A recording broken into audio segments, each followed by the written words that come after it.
All right, what's up, guys? I'm here to talk about Amir Khan and Terence Crawford tomorrow. I'm just finishing up on the weigh-in. Uh, they both made weight or whatever. They're doing an interview now with Max Kellerman. Let me just turn this off real quick. Listen, Terence Crawford is not much of a talker, especially when it comes to the media.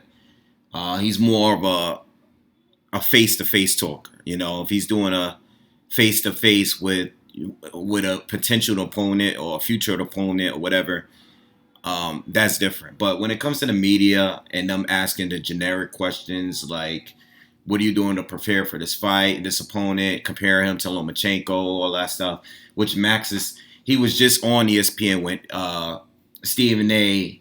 The both of them was just with Stephen A. and Max is literally asking the same exact questions that they asked yesterday on ESPN. So that could be quite annoying. Terence Crawford, if he was the talker that Adrian Broner is, I think he would be a much bigger superstar. Okay. But anyway, let's talk about the fight. First off, very disappointed that it's pay-per-view. Okay, I'm not going to order it. The undercard was okay. It got some good names and everything. You got Shakur Stevenson fighting. You got Teofimo Lopez fighting. Shakur and Lopez are usually on the undercard of Terence Crawford or the Lomachenko fights. But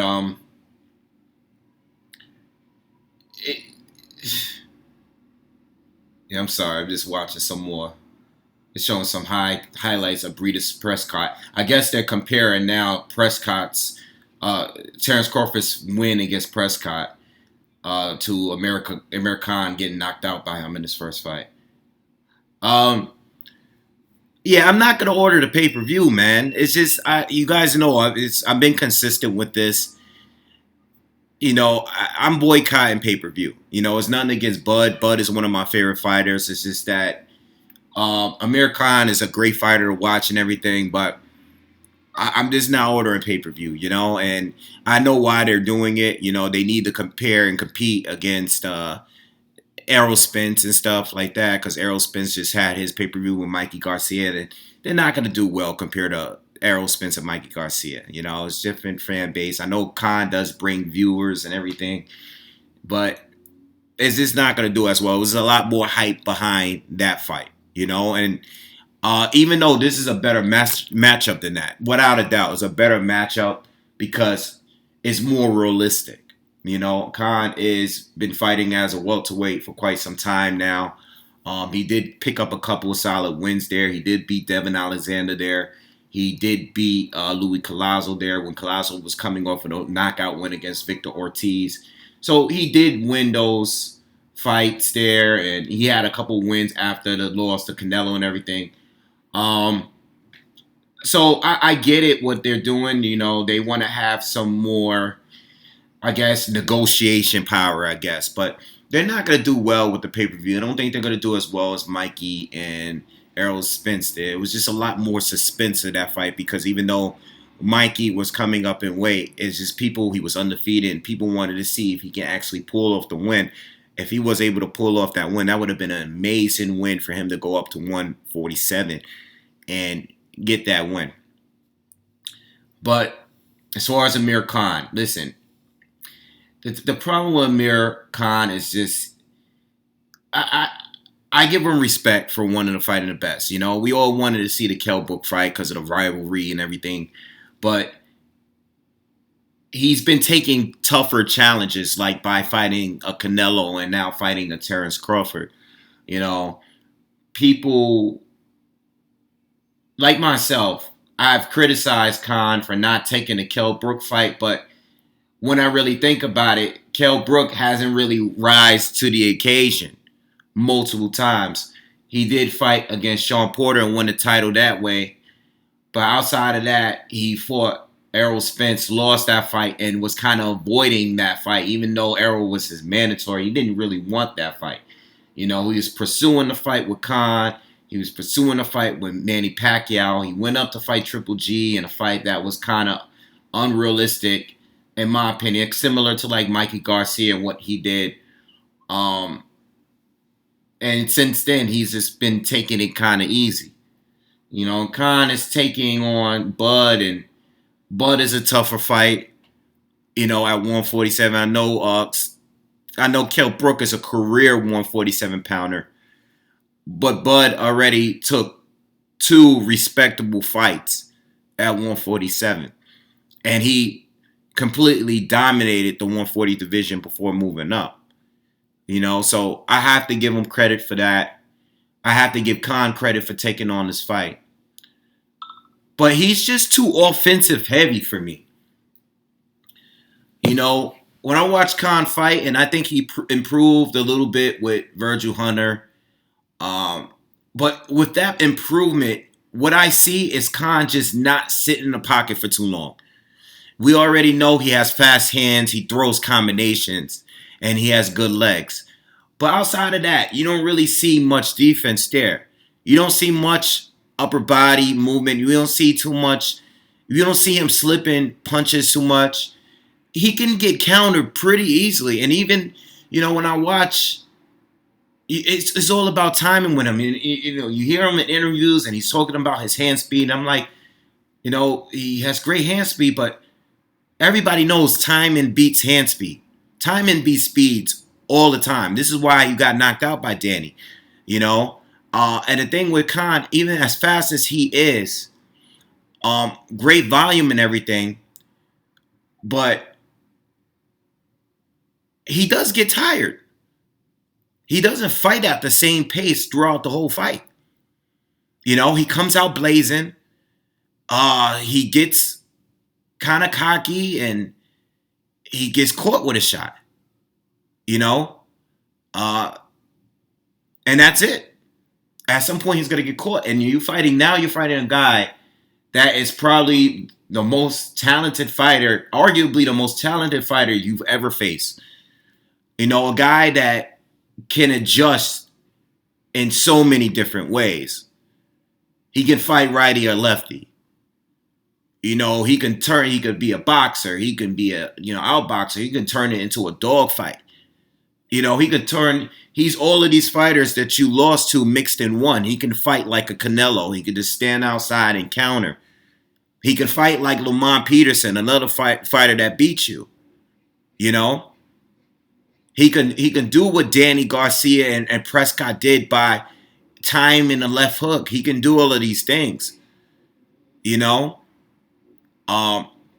I don't know if he has as much power as a Danny or Canelo and stuff like that. I don't know if Terence has that, but he has enough power to hurt you. He has more power than Alexander did, than Louis Collazo did, than Chris Algieri did. Guys that were landing the shots but didn't have enough power to drop you. He has more power than those guys. So I respect him for taking on the challenge and everything, but he's not really likely to win this fight. Even if he has some success early, he just doesn't have it to win. And I seriously doubt he wins this fight. I mean, Bud, I'm going to go as far as saying this. For Bud to lose this fight, styles make fights. And I just, sometimes a guy with a certain kind of talent, like an Amir Khan, guy that does have fast hands. I always said that Khan was, one thing I always said since I had this channel is that Khan was just not a good matchup for Floyd, in my opinion. I didn't think Floyd would do well against Amir Khan, But for some reason, I just don't see it with Bud. If Bud was to lose to Amir Khan, that is kind of getting exposed to me. Like, I think I'm that confident into Terence Crawford's abilities to win this fight. I'm that confident. Like, there's no way he can lose to Amir Khan, And Amir Khan is an amazing fighter, but we've seen over and over again, even the fights that he won, we see his flaws. Whereas Terence Crawford, no, he hasn't looked amazing in every single fight that he's been in. And he had a slower start in his career as compared to some of his colleagues like a Errol Spence and like a Lomachenko. And he's had a slower start than some of these guys. Some of these guys out the gate started fighting better opposition earlier in their career. But I haven't seen a blatant weakness. I can't say that Bud, sometimes Bud, if in fights, several fights ago, I would see that, Bud like really likes to square up sometimes, especially if you catch him with a good shot. He would just square up and get kind of reckless. We saw that in the Gamboa fight. But I've seen improvement since the Gamboa fight. I've seen him face guys like Victor Postal, or who's the Dominican fighter that he fought? Where he kept his composure and fought a very, very careful fight, or he can take it into a dogfight, with like he did with Jeff Horn. Jeff Horn, he fought a very physical fight with Jeff Horn because that's what you just had to do with this guy. That's the way he beat Manny Pacquiao. So he went in there and fought a very physical fight with a big welterweight, a guy that's like fighting at 154. Jeff Horn doesn't even fight at 147 anymore, I think. So with all that being said, to me, I'm watching this fight thinking, okay, how early is Terence Crawford going to stop Khan? Is he going to do it quicker than Danny Garcia? Or is it going to be later in the fight? I think Bud is going to probably come out because I know Khan, I want to bring up Khan being undefeated against left-handers, against southpaws. I see that, but the guys, the southpaws that he's beaten are just not even close to being on Terence Crawford's level, And if Terence Crawford is going to come out, I don't know if he's going to start as a lefty or righty. I don't know what he's going to do. But the guy's a computer, man. He could just change it up. Whatever's not working for him, he'll just change it up. That's what makes him such a great fighter. He's so versatile. He can just change it up. Whatever is not working, he'll do it. He fights as a lefty a little better than he does as a righty. That's why he used to always start as a righty first. And then when he's starting to get serious, he'll switch over and start fighting as a southpaw. So, I expect Crawford to come out, take it easy, see, work with Khan, get adjusted to his speed a little bit.